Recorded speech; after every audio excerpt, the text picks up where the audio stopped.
They thought I wouldn't notice. That's how this whole mess began, and it still makes my blood boil when I think about it.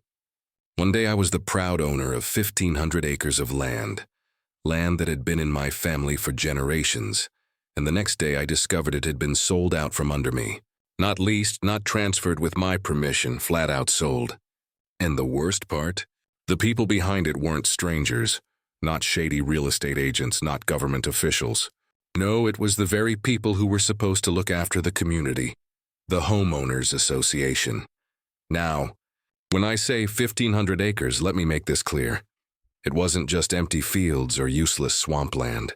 This was land with forests rich in timber, open meadows with development potential, trails my grandfather carved by hand, and even a small creek that had been the heart of my family's property since the 1800s.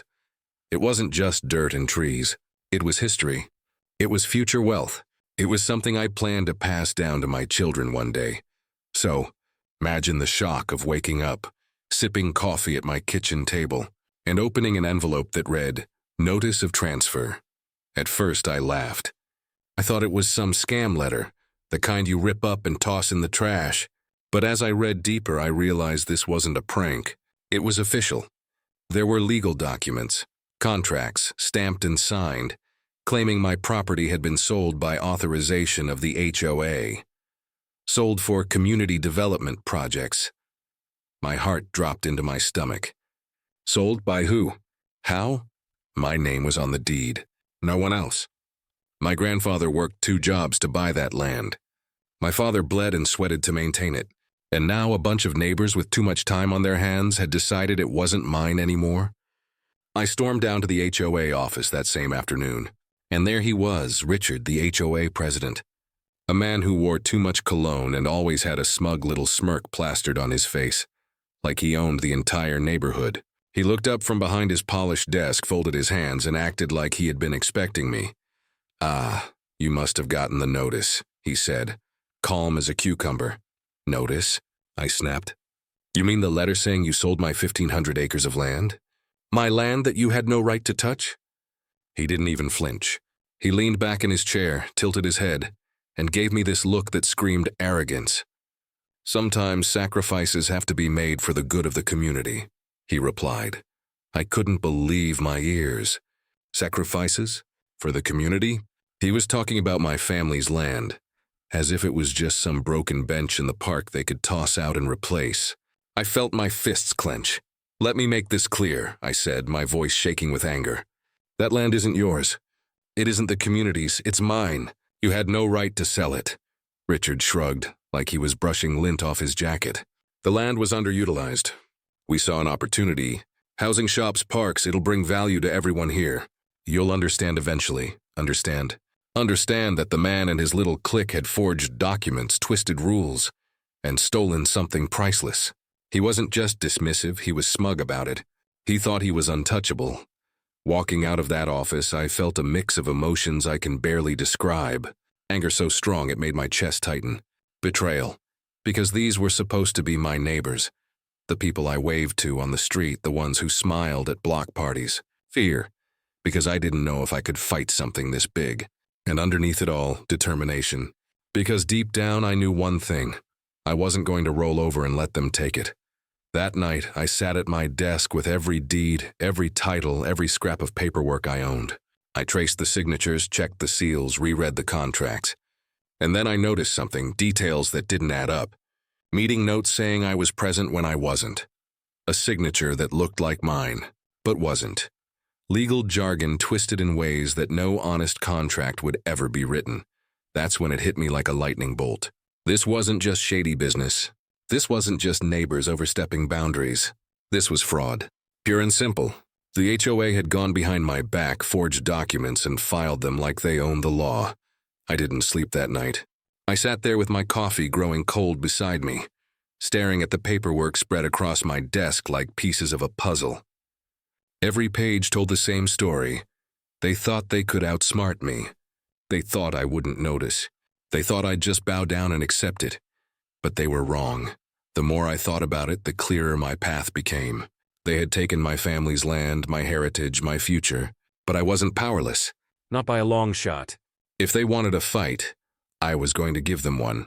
And I wasn't going to just get my land back. I was going to make sure every single one of them regretted the day they ever thought of crossing me. I didn't know how long the battle would take, how messy it would get, or how many sleepless nights were ahead. But as I stared out at the moonlit fields that night, all 1,500 acres stretching beyond the horizon, I whispered to myself, they stole from the wrong person. Because one thing was certain, no HOA, no smug little president, and no forged piece of paper was ever going to erase my family's land from my name. And if they wanted to play dirty, I was ready to play smarter.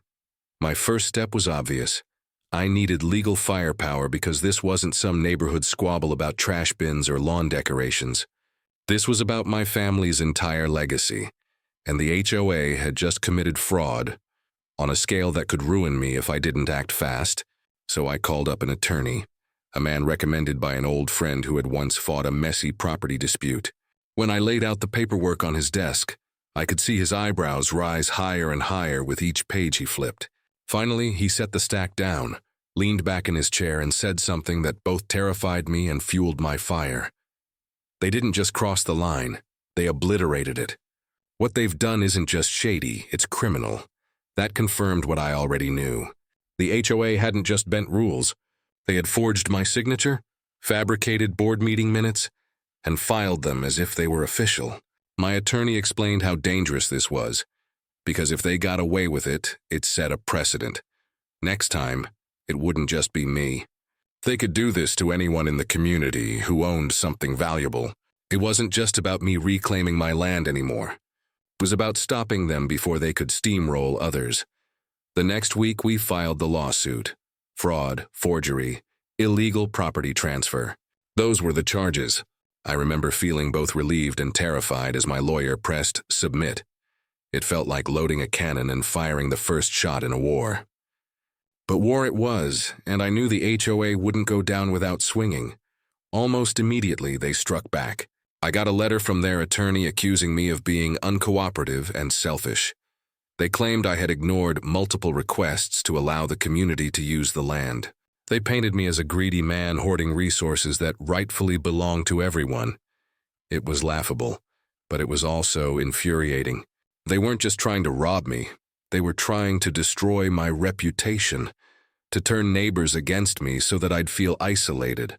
And for a while, it worked. People who used to wave when I drove down the street now looked the other way. Some muttered under their breath that I was making things harder for everyone, that if I just played along, the HOA could bring in new parks, shops, and schools. They didn't understand that it wasn't the HOA's land to give. They didn't see the forged signatures, the lies baked into those documents. All they saw was the shiny promises Richard and his cronies dangled in front of them, but I wasn't about to back down. Every night I sat with my lawyer, combing through every scrap of evidence. We found discrepancies everywhere. Meeting notes claiming I was in attendance on dates I was out of state. Signatures that an expert later confirmed were not mine. And even HOA emails that contradicted their own timeline. The more we dug, the clearer it became. Their entire case was built on lies. Richard, of course, tried to intimidate me in person. He showed up at my driveway one afternoon, arms crossed, with that same smug grin. "You're wasting your time," he told me. "We've got resources you don't. Lawyers, connections, money. You think you can drag us through court and win? You'll bleed yourself dry before you even get close." I stared him dead in the eye and said, "You've stolen from the wrong man." Then I walked away. I didn't raise my voice. I didn't threaten him. I knew that the best revenge wouldn't come from shouting. It would come from watching him squirm when the truth came out in court. But the months leading up to that courtroom showdown were brutal. The HOA filed delay after delay, dragging things out so I would burn through my savings on legal fees. They tried counterclaims, accusing me of neglecting the land, saying it was a nuisance property. They even claimed my creek was a hazard because children could drown in it. The lengths they went to were absurd, but each one had to be answered. Each one drained time and money. There were nights I wondered if they were right. Maybe they could outlast me. Maybe I was in over my head. Maybe it would be easier to walk away. But then I'd drive out to my land, step onto the soil my grandfather had farmed, and I'd remember why I was fighting. This wasn't just about money. This was about justice, about preserving something that was rightfully mine, and protecting it from vultures who thought they could cheat their way into fortune. And slowly, cracks began to show in their armor. My lawyer discovered that one of the board members had privately emailed a developer before the sale ever went through, bragging about the land they'd soon have access to. That email was like a smoking gun. Another board member slipped during a deposition, admitting she hadn't personally seen me sign anything but had assumed it was legitimate. Piece by piece, their lies unraveled, and I could feel momentum shifting in my favor. The smear campaign against me also started to backfire. Neighbors who once doubted me began to see the truth. A few even apologized, admitting they had no idea the HOA had gone this far. They had believed the propaganda because Richard and his crew had always presented themselves as the protectors of the neighborhood. But once whispers started spreading about forged signatures and shady deals, people began realizing maybe the real danger wasn't me. It was the very people claiming to protect them. The battle felt endless, but I refused to quit. Each court date, each filing, each deposition was another step closer to exposing them.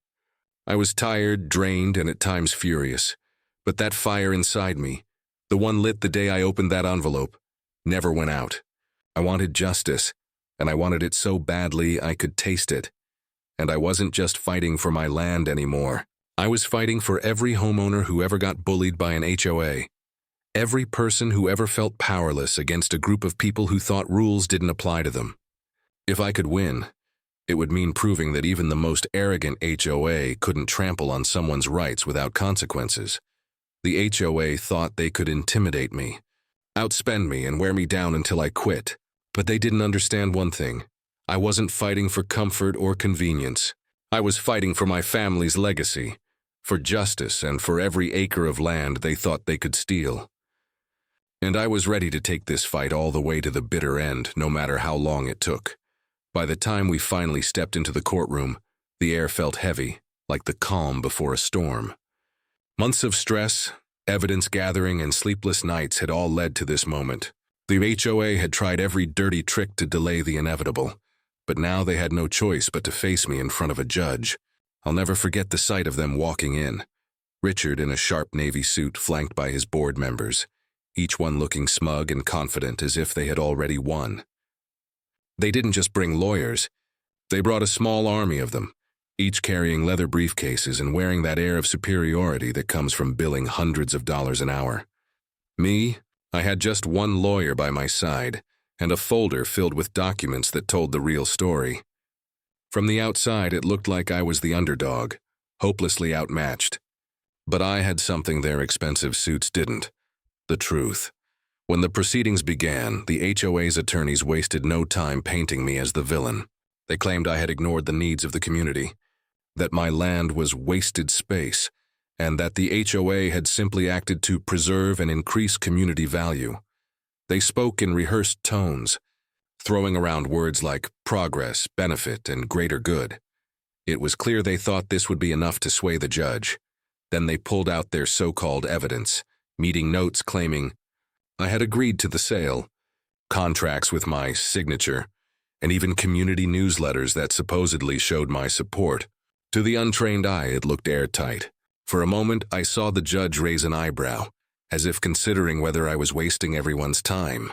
My stomach nodded, but I held steady. This was all part of their performance. My turn was coming. When it finally did, my lawyer rose with calm confidence. He didn't speak in flowery language or dramatic gestures. He just presented facts. First, he introduced the handwriting expert who had examined the contracts. The expert walked up to the stand with charts, overlays, and side-by-side comparisons of my real signature and the forged one. With a pointer, he showed where the strokes didn't match, where the pressure was inconsistent, and where the forger had hesitated. This, he concluded, pointing directly at the forged contract, was not signed by the defendant. It is without a doubt a forgery. The courtroom went silent. Richard shifted uncomfortably in his seat, but my lawyer wasn't done. Next, he presented travel records showing I was out of state during the supposed board meeting, where I had agreed to the land transfer. Plane tickets, hotel receipts, even time-stamped photos from my trip. All of it proved I couldn't have been there. Then he put the HOA's own calendar up on the projector, pointing out that the date listed in their minutes didn't even align with any official meeting. It was sloppy and it was damning. The judge leaned forward, clearly unimpressed with the HOA's narrative. But the real turning point came when one of their own board members crumbled under pressure. During cross-examination, my lawyer asked if she had personally seen me sign anything. She hesitated, glanced at Richard, and then muttered, "No, but I was told it was legitimate." That tiny crack was all it took. My lawyer pressed harder, and soon she admitted that she had questioned the paperwork herself, but had been assured by Richard and the others to trust the process. I watched Richard's face tighten, his jaw clenching as the judge scribbled notes. His carefully constructed wall of lies was beginning to collapse. The HOA attorneys scrambled to object, to redirect, to save face, but the damage was done. Once doubt entered the room, it spread like wildfire. Then came the bombshell, an email my lawyer had uncovered during discovery. It was from Richard to a local developer, sent weeks before the sale was even finalized. In it, he bragged about soon having access to 1,500 acres of prime land and discussed potential profit splits. When the email appeared on the courtroom screen, Richard's smug mask finally cracked. He looked pale, almost sick. The developer's name was well known in town, and seeing it tied to backroom deals sealed the narrative that this wasn't about community. It was about greed. The judge's voice was calm, but there was an unmistakable edge of disapproval when he spoke. This court has heard enough to establish a clear pattern of fraud, forgery and misrepresentation by the HOA. My heart pounded as the gavel struck, echoing through the chamber like thunder. The ruling was in my favor. The land was to be returned to me immediately, but that wasn't all. The judge also ordered the HOA to pay damages for their illegal actions. They had drained their funds on lawyers and shady deals, so the only assets they had left were their homes. The irony was almost poetic. The very people who tried to steal my land would now lose the roofs over their own heads. When the ruling was announced, I looked over at Richard. He was no longer smug. His face was a mask of shock and rage, his lips trembling as if he wanted to shout but couldn't find the words.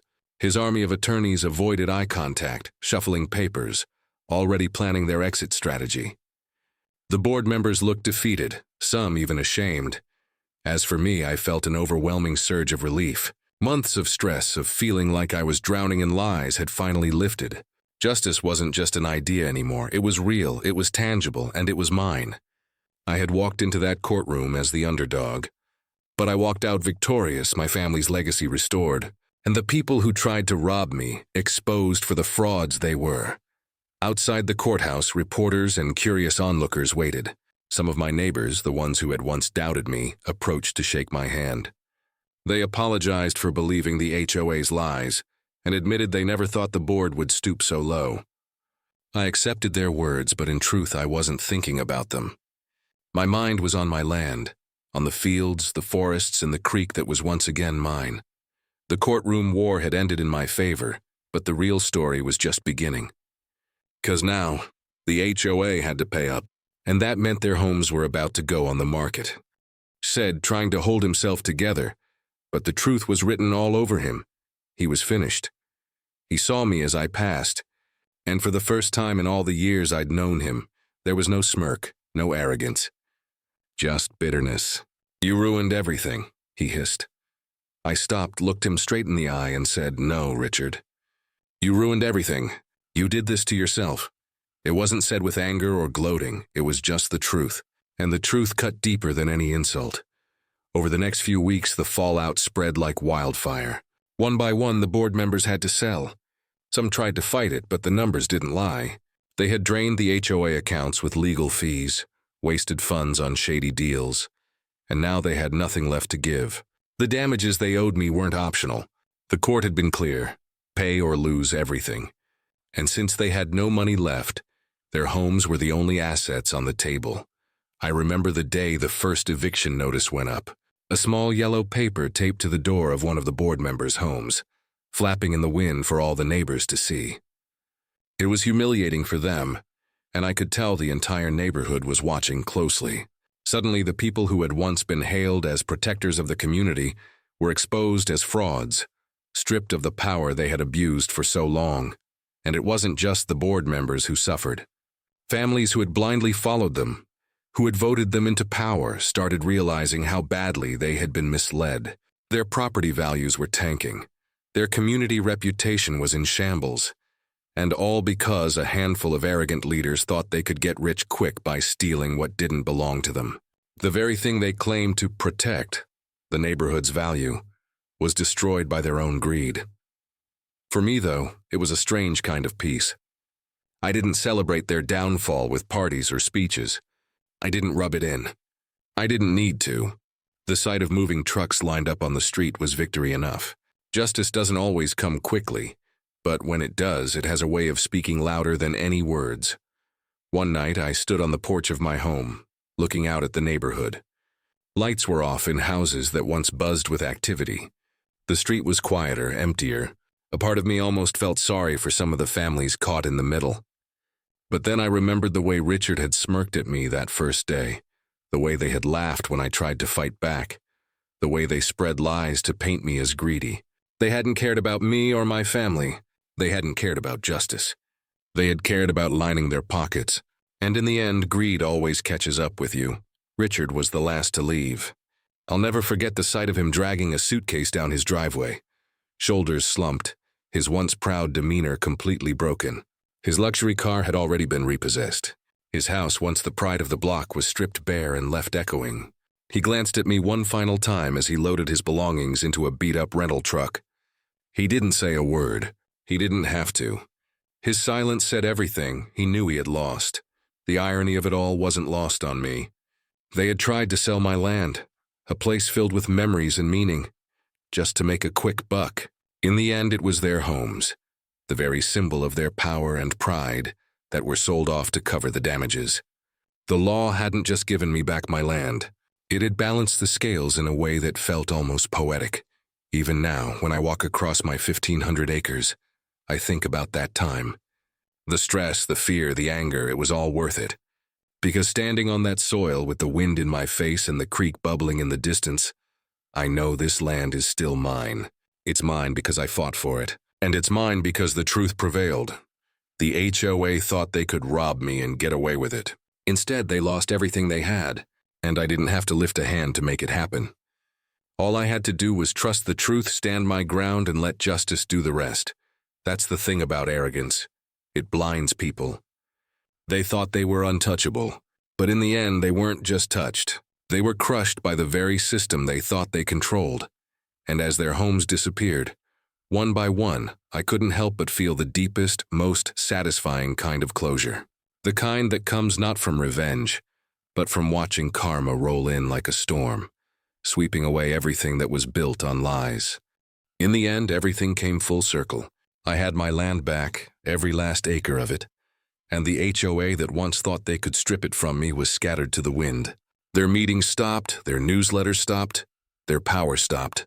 The neighborhood that used to bow to them now treated them like ghosts, reminders of a mistake that nearly cost everyone more than they realized.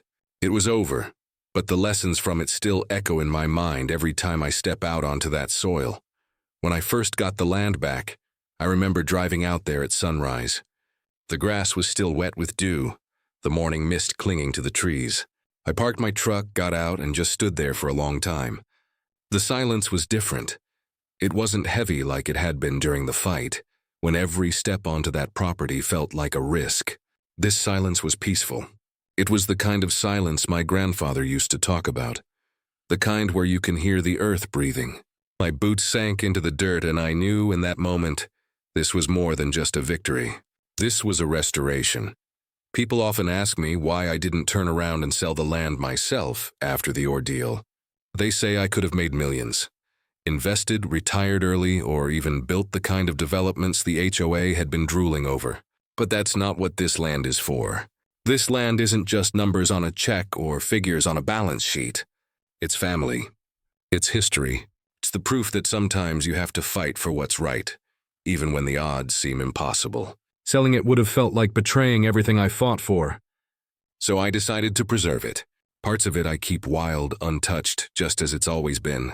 Other parts I use for farming, the way my father did, the way I grew up learning. It isn't about the money, it's about the meaning. Looking back, the biggest lesson wasn't just that the law was on my side, though that mattered.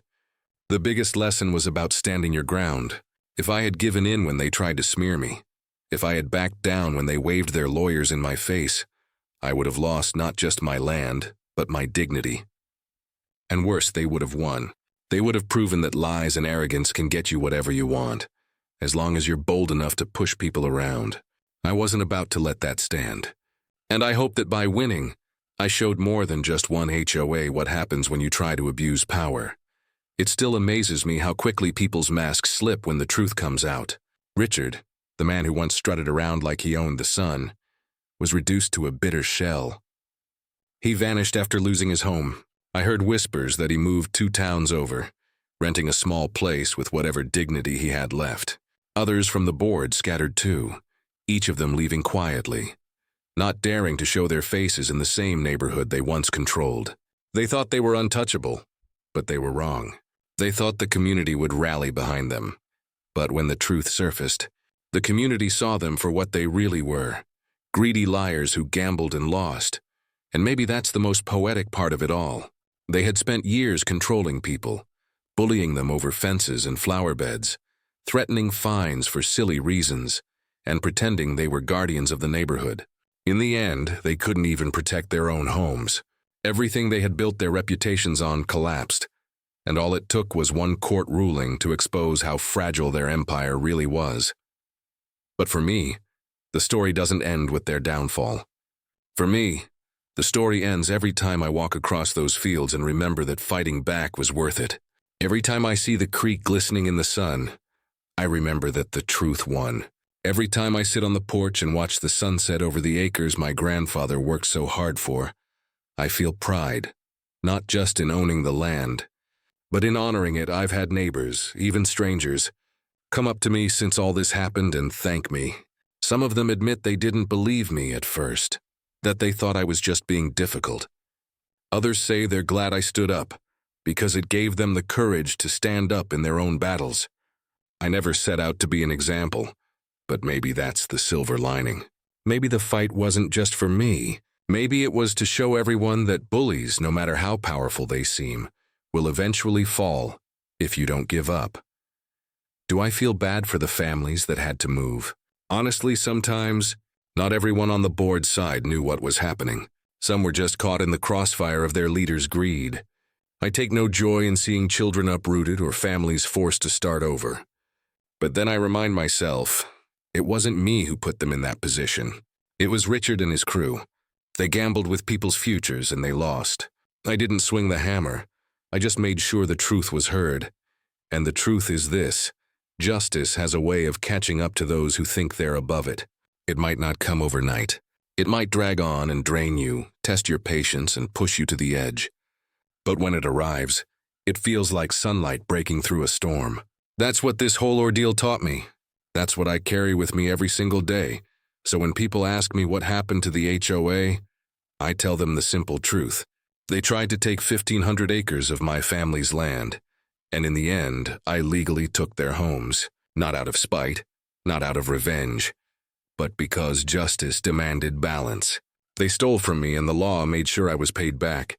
Now the land is quiet. My land. No HOA meetings, no forged signatures, no lies. Just acres of soil, trees, and water that will outlast all of us. It's a reminder that some things are worth fighting for, no matter the cost. And if there's one lesson I hope people remember from my story, it's this: never let anyone convince you that you're powerless. Never let arrogance go unchallenged. Never let bullies win. Because the moment you stand your ground, the moment you refuse to bend, that's when you discover just how strong you really are. For me, strength wasn't about yelling or fighting dirty. It was about patience, persistence, belief in the truth. And in the end, that truth not only gave me back my land, it took away everything the HOA had built on lies. That's justice. And that's why, every time I look across my 1,500 acres, I can smile knowing that sometimes the good guys really do win.